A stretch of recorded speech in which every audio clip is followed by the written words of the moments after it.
हरिओम।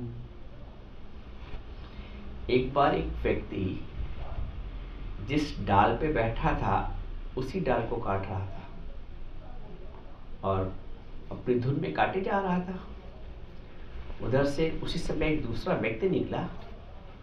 उसने देखा कि ये क्या कर रहा है, जिस डाल पे बैठा उसी डाल को काट रहा है।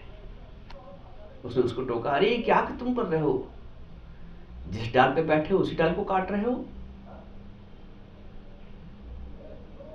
अब जिस व्यक्ति को टोका गया था कि तुम क्या कर रहे हो, जिस डाल पे बैठे हो उसी डाल को काट रहे हो, तो वो व्यक्ति जिसको टोका गया था वो उससे बोलता है नीचे वाले से कि तुमसे क्या मतलब।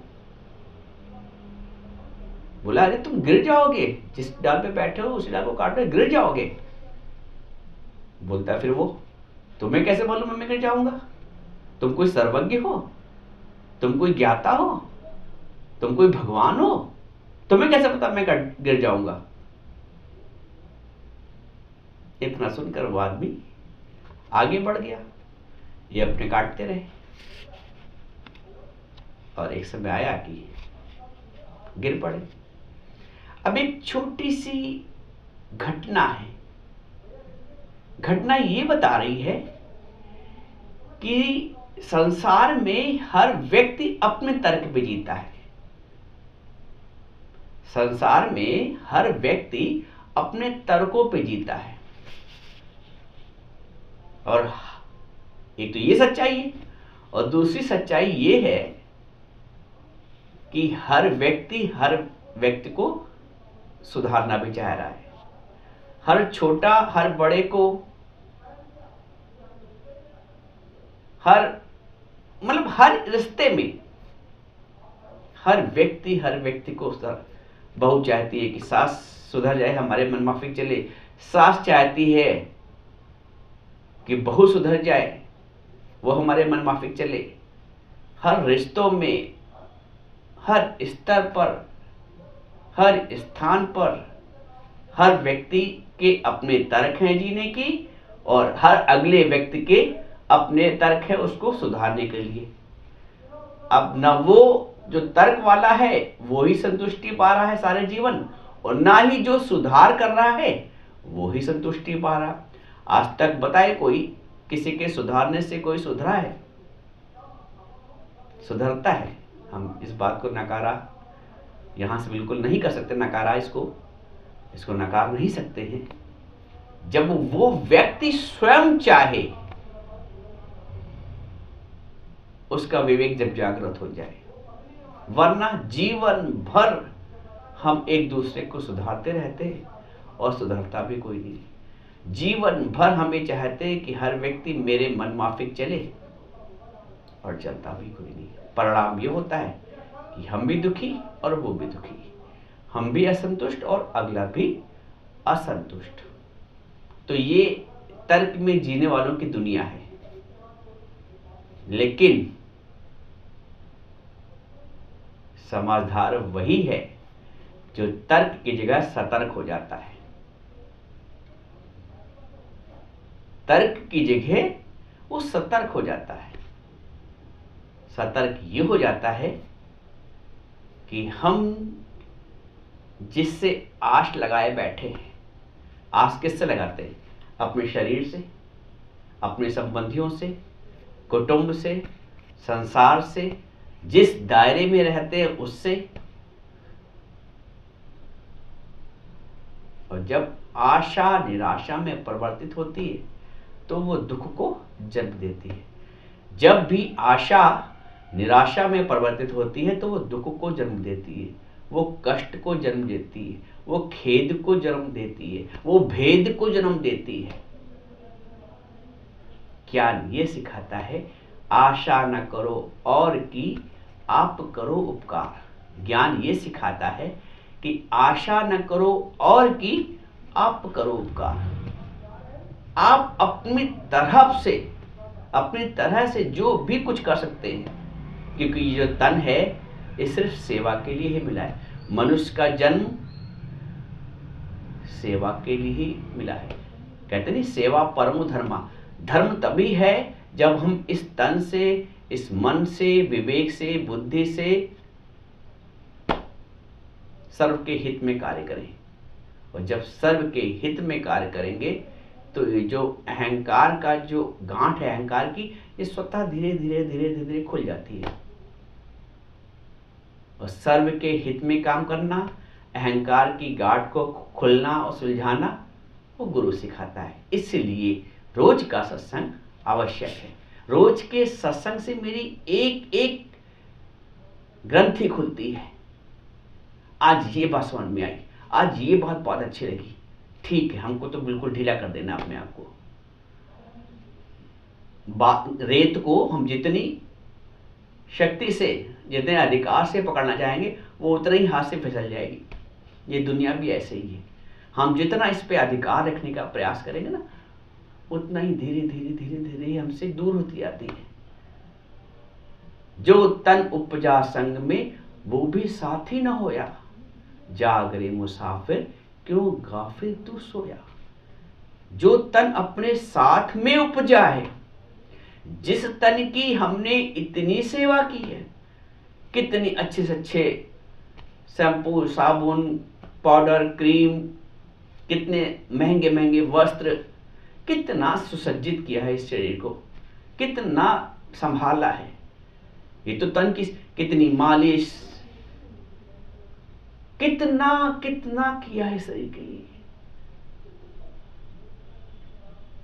कितनी बोलता जो तन उपजा साथ में, इतना इस पे इत्र फुलेल, इतनी मालिश, सेवा, शैम्पू, इतना किया। दूसरी बात, इसके मान सम्मान के लिए हम कितना लड़ गए लोगों से, कितना झगड़ गए लोगों से, कितना क्रोध किया लोगों पे, इसके लिए, इसके लिए तो किया ना। बाकी आत्मा का तो कोई अपमान हो नहीं सकता है, आप आत्मा में तो कोई क्रोध हो नहीं सकता है आत्मा के ऊपर। तो जो निर्लेप है, आकाश निर्लेप है, उसके ऊपर थूकेंगे तो थूक हमारे ऊपर गिरेगा, जो भी आकाश को आसान नहीं होगा। तो गुरु हमसे ये सिखाता है, जो तन है वो तुम नहीं हो, तुमने इस तन को धारण किया है। वाशान से जीर्णानि यथा विहाय,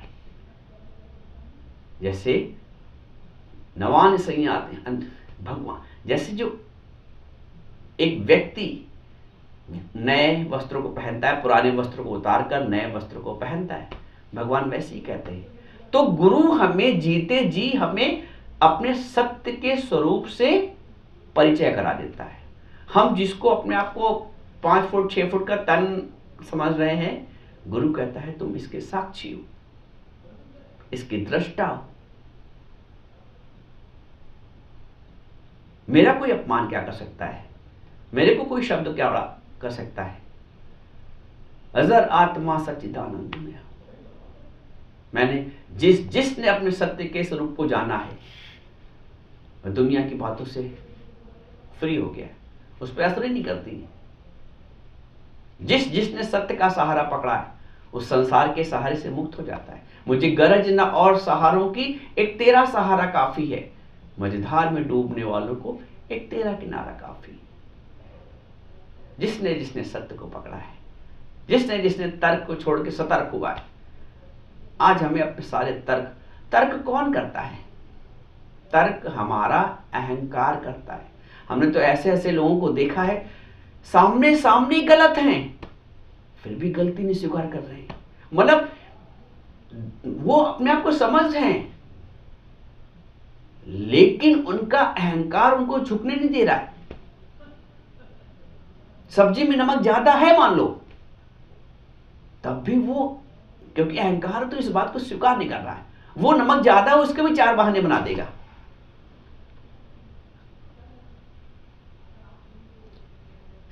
सामने के विकारों को, सामने की त्रुटियों को जो नहीं स्वीकार करता है, उससे बड़ा अहंकार क्या होगा। ऐसा नहीं कि अपने छोटे से, बड़े से भी वो एक्सेप्ट नहीं करता है, हाँ मेरी गलती हुई। व्यक्ति अपनी त्रुटियों को स्वीकारता नहीं है, क्योंकि अहंकार इतना ज्यादा ठोस अंदर बन गया है। बहुत मेहनत लगती है गुरु के इस अहंकार को तोड़ने में, बहुत मेहनत लगती है गुरु को।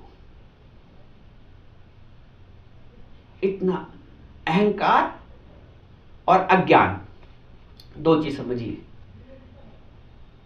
जो अज्ञान का वृक्ष है बहुत सॉलिड है, ये भी अज्ञान, ये आज का अज्ञान नहीं है, ये पिछले हजारों जन्मों का अज्ञान है। तो जो अहंकार का विशाल वृक्ष है, इसका जो मूल है वो अहंकार है। हाउ में धीरग रोग है, नानक जी इसको बोला धीरग रोग, दीर्घकालीन का रोग है, जन्मों का रोग है।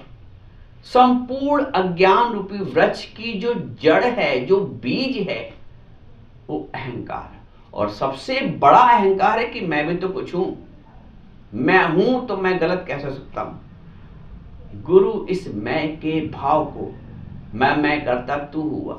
जब मैं था तब हरि नहीं, अब हरि है, मैं ना। अब हरि है, शान से बोलो, मैं हुई नहीं। चुक जाओ, कोई अज्ञान में भी त्रुटि हो गई है, सीधे सीधे उसकी स्वीकृति, अरे हाँ हो सकता है, हो गई वो। आनंद आपको मिलेगा। जो झुक जाता है वही अमृत पीता है, जो झुक जाता है वही अमृत पीता है। झुकता वही जिसमें जान होती, अकड़ तो मुर्दे की पहचान होती। अरे बड़ा आनंद है झुकने में, और अकड़ में टूट जाता है। एक कविता मैंने बहुत बचपन में लिखी थी, छोटे में। छोटी घास मजबूत बड़ी, छोटी घास मजबूत बड़ी, और बड़ा पेड़ है टूटे। आंधी तूफान आता है तो कौन टूटता है? आपने कभी सुना आज तक टीवी में या न्यूज़पेपर में कि घास टूट के गिर गई, भयंकर आंधी तूफान में घास गिर गई? घास कभी नहीं गिरती। छोटी घास मजबूत बड़ी, बड़ा पेड़ है टूटे, और जिसने जितना जकड़ा है उतना ही वो टूटे। बहुत जकड़न है, बहुत मैं और मेरे की जकड़न है। इस मैं और मेरे के जकड़न को ही चोट लगती है, इस मैं और मेरे की जकड़न को ही ठेस लगती है। मैं सास हूं तो ऐसा हो ही नहीं सकता कि बहू की गलतियां हमें ना दिखें, बहू के द्वारा मान और अपमान ना लगे। ज्ञानी बहुत चतुर है, ज्ञानी बहुत चतुर है। वो अपने आप को मैं हुई नहीं। एक औरत, शुरू की बात है, सत्संग से घर गई, सत्संग सुन के, और जाके धूप, गर्मी के दिन थे, जाके घर में बैठी, और इत्तेफाक से उसकी बहू ने उसको पानी नहीं पूछा। भाई गर्मी के दिन रहते थे, वो शिष्टाचार होता है कि कोई बाहर से आ रहा तो पानी पूछा जाए, नहीं पूछा। तो बोली तो कुछ नहीं, लेकिन सारा दिन उसके मस्तिष्क को चलते रहा, रोलिंग विचारों का, थॉट परेड। अगले दिन सुबह जब सत्संग गई, गुरु से कहती, गुरु जी मेरी जो बहू है ना ठीक नहीं आई, मैं सत्संग सुन के गई, उसने एक गिलास पानी भी नहीं पूछा। गुरु जी ने कहा कि तुम सत्संग सुन के यहां से वहां इतनी दूर गई और सिर्फ अपने किचन तक जाके एक गिलास पानी स्वयं से नहीं ले सकती थी। सच बात तो ये है कि तुम्हारी बहू ने तुम्हें दुखी नहीं किया, तुम्हारे अधिकार ने, तुम्हारी इच्छा ने तुम्हें दुखी किया। इच्छा है इतनी बली, तुझे घुमाए गली गली, इच्छा का तू घोंट गला, वरना इससे मरना भला। शांत हो जाओ। एक गिलास पानी की भी इच्छा रखना अपने आप को दुख देना है। तो मैं सास हूं और मैं बहू से इच्छा ना करूं, हो नहीं सकता है। मैं बड़ा हूं और मैं ये ना चाहूं कि छोटा मेरे पैर छुए 10 बार, एक बार भी अगर छूने में कोताही उसने बरत दी, बड़ा शिष्ट हो गया है। अरे आप शिष्ट बन जाओ, आप क्यों इच्छा कर रहे हो? कोई झुके तो मेरे प्रभु के आगे झुके, मेरे गुरु के आगे झुके। इस हाड़ मास के आगे जो खुद ही अहंकार से भरा हुआ है, झुकता वही जिसमें जान होती, अकड़ तो मुर्दे की पहचान होती। मुर्दा बन के मैं जीवन जीऊं। नम हो जाओ, नम्र हो जाओ, अम्र हो जाओ। जो नम्र है वही अम्र है। अगर अमर होना है तो नम्रता धारण करो, प्रेम धारण करो, सेवा धारण करो। ये सात्विक गुण है, ये सात्विक गुण है। हम सत्संग में हैं, सत्संगी हैं, साधक हैं, इसलिए ये गुण हमारे आभूषण हैं। हम किसी से बदला क्यों लें, हम किसी को क्रोध क्यों करें? अरे हमको तो प्रभु ने अपना अलग स्थान दिया है। प्रभु ने कहा तुम शांत रहो, कोई शोर नहीं, दुई दूर करो, कोई और नहीं। दुई दो का भाव, वो अलग है, मैं अलग हूं, मैं सास हूं, वो बहू है। आत्म रूप से तो एक ही है।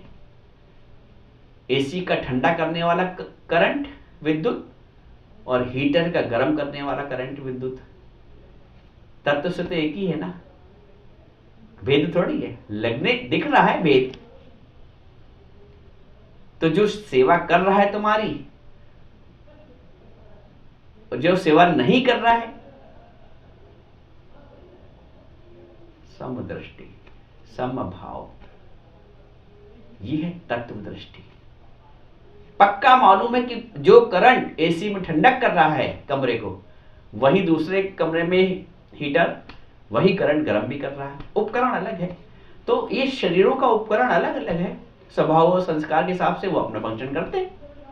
तो देखिए हम करंट से थोड़ी भेद करेंगे, करंट से थोड़ी, हमें पक्का मालूम करंट तो एक ही है, उपकरण अलग। तो हर व्यक्ति अपने अपने उपकरण है उसके पास, स्वभाव और संस्कार के हिसाब से।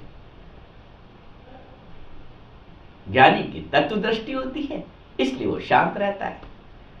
अज्ञानी भिन्न भिन्न देखता है, इसलिए वो खिन्न रहता है। अज्ञानी भिन्न भिन्न देखता है, इसलिए वो खिन्न रहता है। ज्ञानी की तत्व दृष्टि है, इसलिए वो प्रसन्न रहता है। तो प्रसन्न रहो, समदृष्टि, समभाव,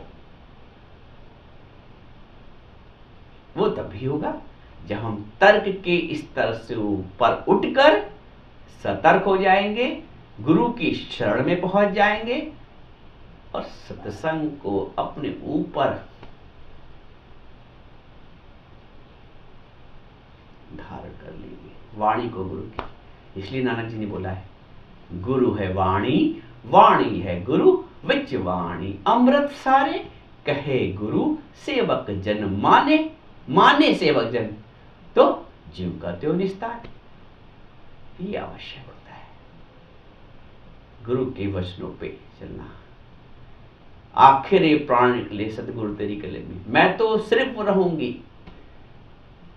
सतगुरु तेरी गली में, दादा तेरी गली में, सच मुझको मिल गया है, सतगुरु तेरी गली में, दादा तेरी गली में, मैं तो सिर्फ रहूंगी सतगुरु तेरी गली में, दादा तेरी गली। गुरु की गली में रहो,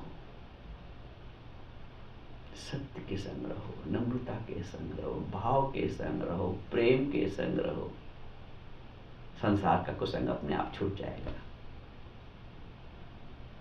गुरु का संग पकड़ा, बोलते हैं ये रस आवे तो वो रस नहीं भावे। जिस दिन तुम्हें ये रस आने लगेगा, वो रस भाएगा नहीं।